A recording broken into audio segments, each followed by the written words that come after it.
Secondo i consiglieri regionali Zottis e Montanariello in tema contributo d'accesso a Venezia, quello che si prospetta sembra essere un'estorsione ai visitatori, mentre la città ha necessità di essere gestita diversamente, dando la possibilità alla Regione di assumere un ruolo fondamentale. A quanto affermano i due consiglieri, la Regione ha in carico la competenza sul turismo e un ruolo pianificatore ben preciso.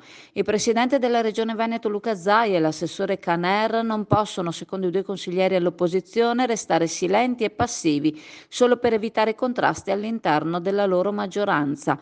Il problema essenziale, secondo i due consiglieri, è che a Venezia si devono garantire servizi ad ampio raggio, trasporti, sanità e istruzione.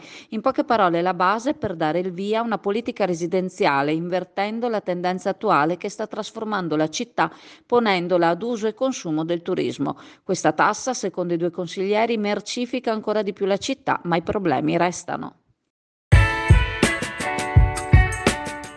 Passa all'Indiga a trascorrere una pausa in relax e vista mare.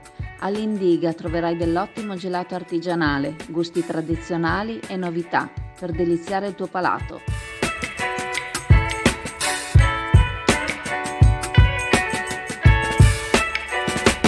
Indiga a Sottomarina ti aspetta.